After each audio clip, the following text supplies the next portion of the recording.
Bonjour, bon matin. Good morning. I want to outline some of the priorities that New Democrats will be raising today in the House and the things that we'll be pushing for right now.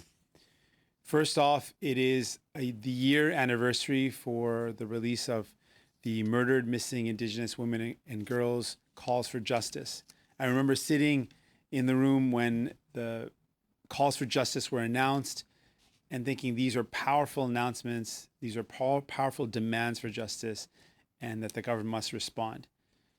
A year later, still no response. It is completely wrong that the government has delayed responding to the calls for justice.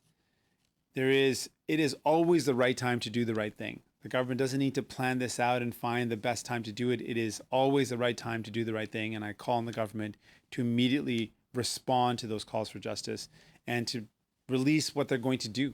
What is the action on this? The second thing we want to push on is Canadians living with disabilities were promised 5 weeks ago. We were able to push the government to commit to some help for Canadians living with disabilities. It's been 5 weeks since the government accepted our push and committed to doing something. We passed the unanimous consent motion where the government was supporting a motion that said that they would act to help Canadians living with disabilities, and still nothing.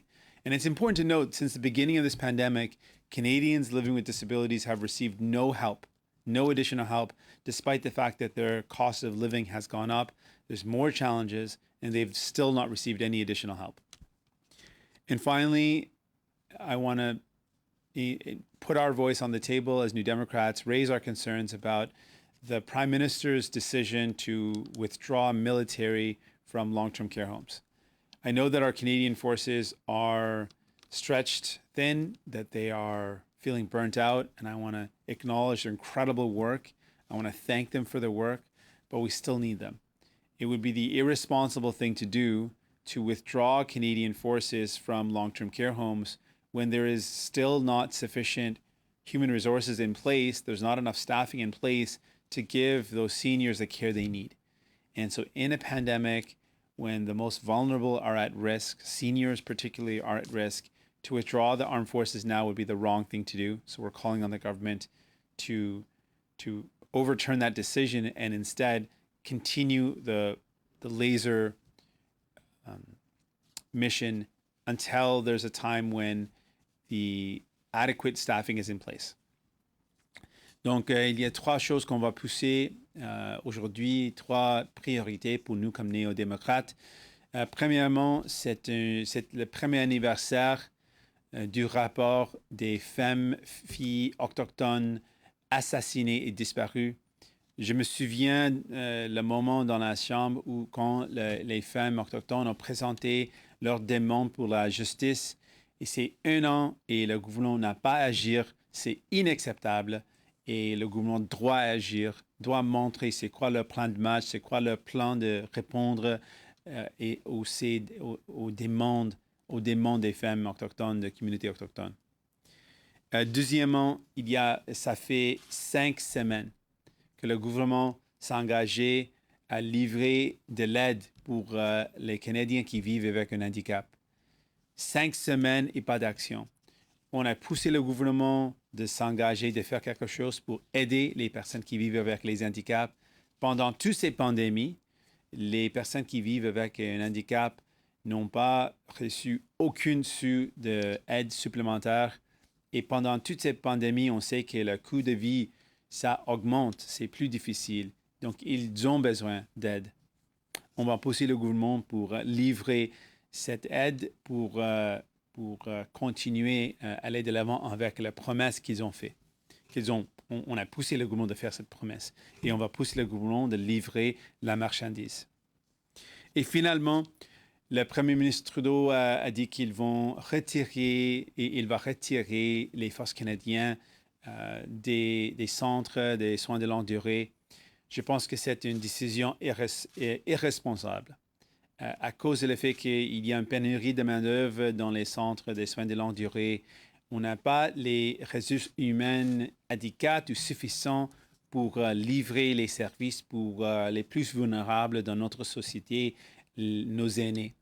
Et à ce moment, ce que je vais continuer de dire et je vais exiger le gouvernement de faire, c'est de continuer avec la mission des forces canadiennes, de continuer avec les forces canadiennes dans les centres de soins de longue durée. Je sais que les forces canadiennes sont brûlées, c'est tellement difficile, mais on continue d'avoir besoin de leur aide pour les personnes âgées.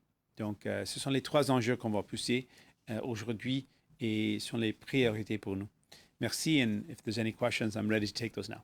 We'll now start the question period. As usual, one question, one follow-up. Comme d'habitude pour la période de questions, une question et une question de suivi. On va commencer avec les questions au téléphone, puis ensuite on se tournera vers la salle.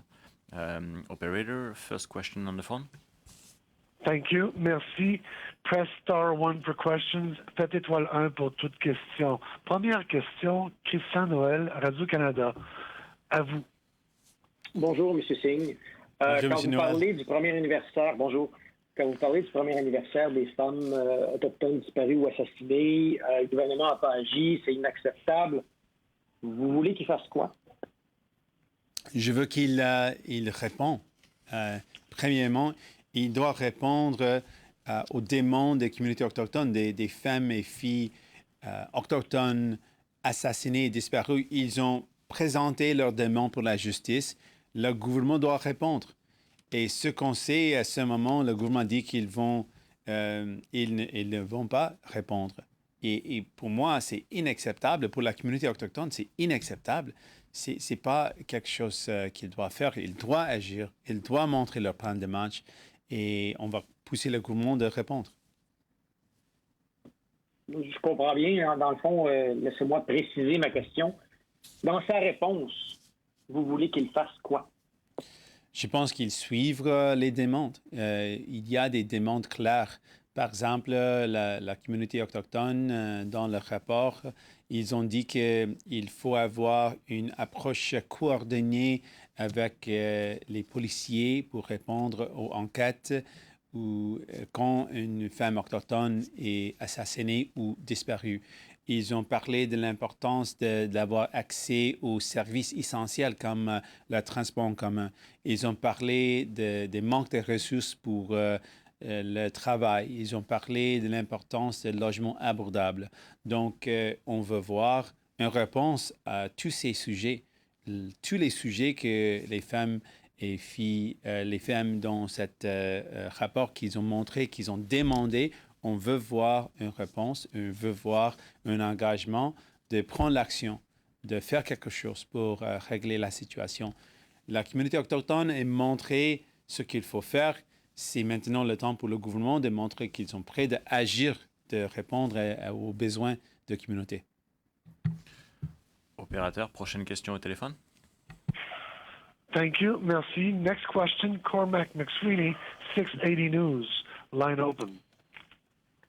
Hi, Mr. Singh. Hi there, I'm sir. just wondering on the issue of racism. You talked passionately about it in the House of Commons yesterday during the special committee meeting, but I'm just wondering what exact policies do you think should be the priority for the government in addressing racism in Canada? What do you think they can act urgently on right now? Well, the first thing is that there's a number of services that deliver policing that the federal government has full jurisdiction over, that they can immediately put forward a clear in legislation end to racial profiling. These are practices where people are arbitrarily stopped simply because of the color of their skin without any other grounds or any other objective evidence. There could be clear legislation banning that practice from the RCMP, CSIS, border security. There is a host of ways where a host of security services that the government has jurisdiction over where it could immediately ban those. In addition, the government has direct jurisdiction over incarceration and criminal justice laws. And we could immediately have the government act to end the over-incarceration of Black and Indigenous bodies. Those are some clear things that government can do immediately. In addition, we know that the inequality that exists perpetuates the inequality, particularly the discrimination of people based on the color of their skin. So access to housing, education, investments in a social safety net that is more robust will all help out those that have been disproportionately hurt and it'll help out those that need it the most. So those are just some of the things that the government can do immediately that would go beyond the pretty words of a prime minister who says that he cares. Well, the prime minister has the power to do something about it. These are some clear actions the prime minister could take right away, and we are absolutely willing to support any of those legislative changes or those initiatives. We are here to support them, but the government's got to take action, and that's what we're pushing for.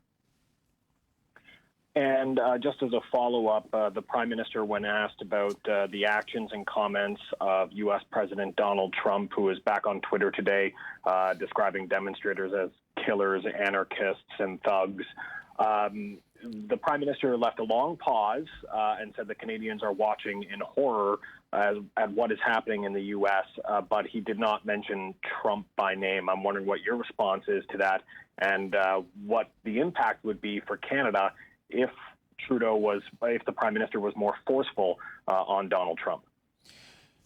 Well, I want to take a moment to reflect on this. This is a very important thing. When I was a kid, I remember being bullied or picked on physically and with words. And I remember that there would be bystanders that would watch, maybe laugh along, or maybe say nothing. And the kids that said nothing didn't help me in any way. The silence didn't stop the blows that I felt. The silence didn't stop the painful words.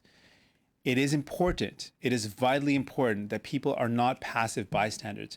When people are being killed simply for expressing their dissent, for protesting because they're frustrated and angry, you have to actually speak up. You cannot be a passive bystander. Canada cannot be a passive bystander. So I say this very clearly. What President Trump is doing is reprehensible. What President Trump is doing is inflaming hatred. It is divisive. It is wrong. He is acting in a way which is fueling racism. He's acting in a way which is going to put people's lives at risk. And it is wrong, and it needs to be called out. It's difficult to stand up to bullies. It's difficult to call out hate. It's hard to do, but it must be done. And it takes courage, and everyone has to do their part. And I think the Prime Minister has an important role. Canada has an important role to call out when things that are so heinous are going on. There is a time where we cannot be silent, and this is that time. When President Trump says those hateful comments, those divisive comments, the international community has a responsibility to call it out, to point out that it's wrong. And that's why I think that what Mr. Trudeau did, Prime Minister Trudeau did, was wrong. He shouldn't have been silent. Far too long people have been silent and passive, and it is no longer the time for that silence. Operator, next question on the phone. Thank you. Merci. Prochaine question, Hélène Buzetti, Le Devoir, à vous. Oui, bonjour Monsieur Singh. Bonjour. Je voulais juste revenir sur la subvention salariale. Avez-vous une idée de combien votre parti va recevoir et croyez-vous que ce chiffre-là devrait être public? Ah oui, je pense que ça va être public et on est complètement d'accord avec ça. On a été le seul parti qui est ouvertement montré qu'on va faire prendre cette action parce que c'est important. C'est l'action responsable pour s'assurer que les gens qui travaillent peuvent continuer de travailler et on va livrer avec toute transparence ce que se passe. Je pense à ce moment, ce n'est pas exactement clair parce qu'on a dans le processus on a déjà présenté notre application, mais on n'a pas reçu l'argent, donc c'est difficile de dire exactement combien on va recevoir. Mais je peux dire qu'on est prêt d'être absolument transparent avec le montant. Deuxièmement, on est engagé d'ajouter le 25% pour s'assurer que les travailleurs reçoivent 100% de leur salaire. Et finalement, oui, et c'est exactement ça. On pense que et aussi leurs bénéfices comme travailleurs vont continuer aussi. Donc, je pense que c'est la façon responsable d'agir et c'est exactement comment on va la faire.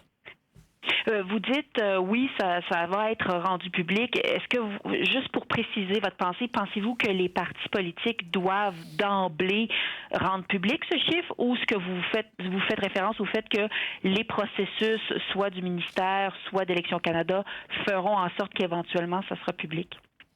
Je ne sais pas exactement s'il y a un mécanisme dans l'Action canadienne, dans l'organisme, mais on va le faire nous-mêmes. Et c'est aux autres partis de décider comment ils vont agir. Mais pour nous, on était le seul parti qui était transparent quand on a dit que oui, on va présenter une application, on va faire une application pour la subvention salariale et on va continuer d'être transparent avec ce qui se passe. We'll now turn to the room. Mackenzie Gray from CTV. I just want to go back on what you said in your remarks about the long-term care homes. You referenced that members of the Canadian Armed Forces are burnt out and tired, but they should just stay and keep working. Isn't that kind of dangerous for them, considering they're in an environment that has COVID prevalent already? And isn't there another way that we'd be able to both protect the Canadian Armed Forces and protect the seniors who need the help in the long-term care homes instead of just keeping them there, despite the fact that the military said they shouldn't be there? Well, this is a difficult thing. It's not going to be an easy choice either way. And so I want to acknowledge that it is very difficult for the Canadian forces. The situation is such that the military was called in because the conditions were horrible. And what we're hearing is that there is no long-term solution in place yet. The Premier of Quebec has said very clearly that they're not ready. They don't have enough staffing in place. They don't have enough human resources in place to ensure that seniors get the care they need right now. And though it's difficult, the choice between asking our Canadian forces to continue the mission a little bit longer or having seniors with no care and the horrible conditions that we've seen, I think the responsible thing to do is to ask the forces to continue the mission until there is a long-term solution in place. Right now, there isn't one, and I'm deeply concerned about what that would mean for the residents of the long-term care. Going back to the protests and specifically the Prime Minister not calling him Mr. Trump, generally the government seems to have been rather careful around Mr. Trump, whether it be NAFTA or a variety of other things that have gone on. Do you agree with their position of taking a more passive stance to presumably make sure that Canada doesn't get any political blowback from our biggest trading partner and presumably our largest ally? Well, in trade negotiations, we have to make sure we're doing everything possible to get the best result for Canadians. Sometimes that means negotiating. Sometimes that means standing up and pushing back. Sometimes it means standing our ground. In trade negotiations, we should do whatever it takes to get the best outcome for Canadians. But when something is happening in another country, particularly our neighbor, where the President Trump in this case, is putting lives at risk, is saying irresponsible, hurtful, reprehensible, and in fact dangerous comments that will inflame the tensions instead of finding a way to bring people together, then at those times we have to call it out. A silence is just not good enough. It can't be that when there's so much hate being spewed and so much dangerous comments being said that at that time the Prime Minister thinks that silence is an option. It is not an option. We have to stand up, and there are times where we have to be strategic, and there are times where we just have to stand up for what's right. And then this is one of those times we have to stand up for what's right.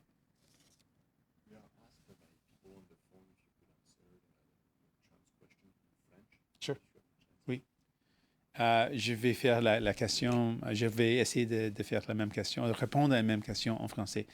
Donc, dans les accords, peut-être on peut être stratégique dans les accords, dans les négociations avec les accords, parce que le but, c'est de trouver le mieux accord pour les Canadiens et Canadiennes.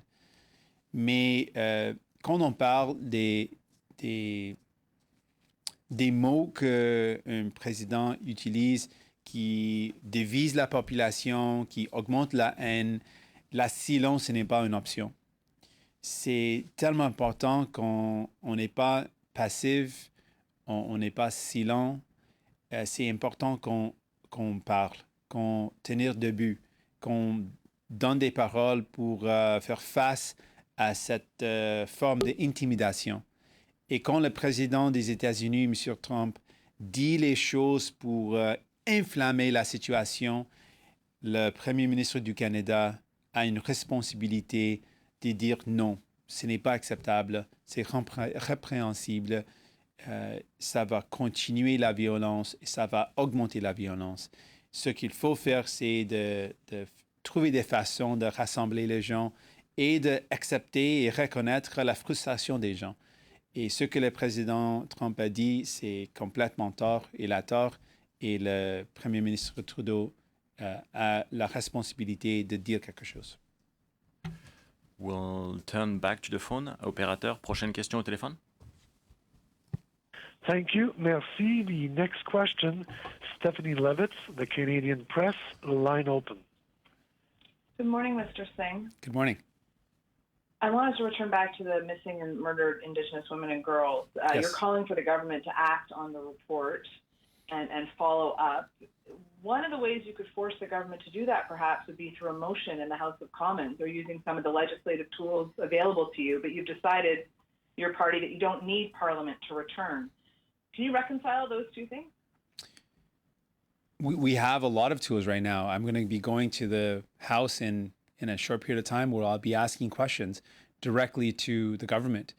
We've been able to achieve throughout this pandemic a significant number of changes. We were able to push the government to bring in place the CERB. We were able to increase the amount from $1,000 to $2,000. We were able to push the government specifically to increase the wage subsidy from 10 to 75%. We were able to push the government, and we were able to do that in the current context. And we negotiated a way forward where we've got sittings in the summer and an opportunity each and every day from Monday to Thursday for MPs here in Ottawa and those that can't make it to Ottawa to ask questions of the government. And we've been able to get unprecedented access to ministers as a result of what we've negotiated. So we have significant tools and we will continue to put pressure. But this doesn't excuse the government if they don't act. It is the Liberal government's fault. And we will call them out. We will ask questions. We will put pressure. But at the end of the day, if the Prime Minister of Canada, Prime Minister Trudeau, decides to delay his response, then it's the Prime Minister of Canada's fault and it's the Liberal government's fault. But we will push them and we will call them out to have them respond to the missing and murdered Indigenous women and girls report and their calls for justice. And we can also put forward unanimous consent motions in the House to push the government to act. And just as a follow-up, to go back to Mr. Trudeau's silence on the issue of Donald Trump, what message do you think that sends then, as the government, as Trudeau is saying, we have to call out racism, we have to be an ally to people in Canada, but maybe that doesn't seem to apply to being an ally to visible minorities, people of color elsewhere in the world? What's the message he's sending there? It's hypocrisy, and the silence is deafening. When confronted with, and this is what I want to reiterate, when confronted with racism, when confronted with hate, for too long, people have been passive bystanders. And the passive bystander enables the hate. It allows that hate to take hold. It allows racism to exist. An active person who witnesses something, speaking out and saying, well, that's wrong. That hate is not welcome here. That hate should not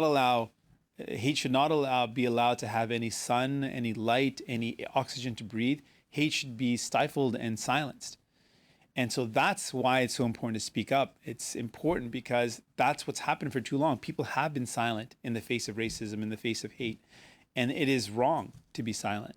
We have to stand up, especially those in positions of power, people who have a platform. The Prime Minister of Canada has to call out the hatred and racism happening just south of the border. And if the Prime Minister can't do that, how can everyday people be expected to stand up? And so the Prime Minister should lead by example. And just getting a request to do that in French as well. Le message que le Premier ministre envoie quand il est silent, sa silence montre la hypocrisie.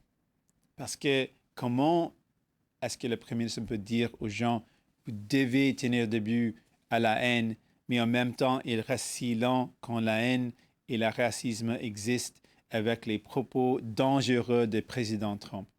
C'est irresponsable, c'est inacceptable. Et c'est exactement pourquoi il faut parler, il faut tenir debout, il faut répondre à la haine, il faut dire quelque chose. Pour trop long, les gens étaient passifs, silents quand le racisme existe, quand quelqu'un fait ou donne des discours racistes ou haineux. Et c'est fini le temps de rester silent. On doit parler, on doit tenir debout à la haine. Il faut prendre la parole. We'll have time for last quick question on the phone. Opérateur? Thank you. Merci.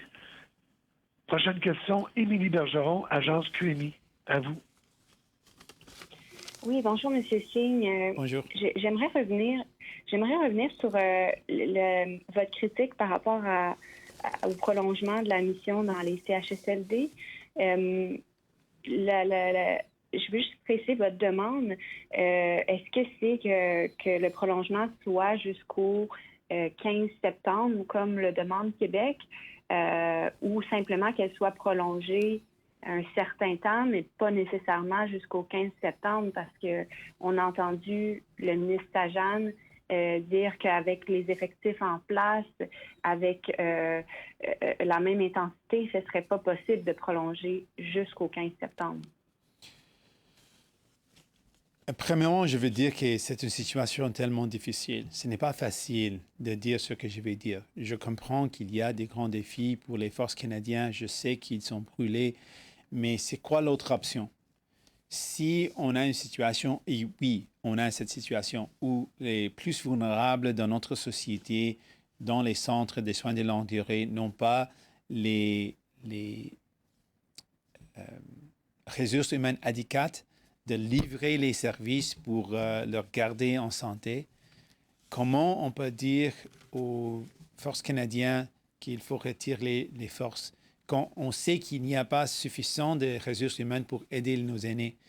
Donc, dans ce cas, ce que je dis, c'est qu'il faut continuer la mission jusqu'au moment qu'on peut, on peut s'assurer qu'on a les ressources humaines adéquates pour protéger nos aînés dans les centres de soins de longue durée. Donc, si on n'a pas les ressources humaines adéquates, il faut continuer avec la mission. Donc, si quelque chose change et on peut retirer les forces canadiennes avant le 15 septembre, on peut rester ouvert. Mais le but, c'est de s'assurer que nos aînés sont protégés. Et à ce moment, on ne peut pas la faire sans avoir les forces canadiennes. OK. Pour un suivi rapidement, hier, le gouvernement a déposé les dépenses qui devront être approuvées, les dépenses supplémentaires en Chambre le 17 septembre. Dans la motion qui a été adoptée, ça limite à 4 heures les débats pour approuver ces dépenses supplémentaires. Comment vous sentez-vous d'avoir donné votre aval à une motion comme celle-là? Le directeur parlementaire du budget, notamment, critiquait le fait que seulement 4 heures sont dédiées à l'étude de ces dépenses supplémentaires. Généralement, je préfère plus de débats et c'est quelque chose qu'on avance généralement. Dans ce moment, c'est clair qu'on est dans une pandémie, on est dans une crise et on est d'accord avec le fait qu'il faut livrer des financements pour continuer les programmes dont les gens ont besoin. Et à cause de ça, on est d'accord avec l'augmentation de financement pour continuer ces programmes. Mais généralement, oui, on veut avoir plus de débats. Mais dans ce moment, dans cette crise, dans cette pandémie, on comprend la nécessité de continuer et de s'assurer que les gens, les personnes qui ont besoin de la PCU ou des autres programmes comme les subventions salariales, qu'ils peuvent continuer de recevoir cette aide pendant une pandémie, c'est essentiel. This concludes the press conference this morning. Thank you very much. Merci. Thank you. Merci.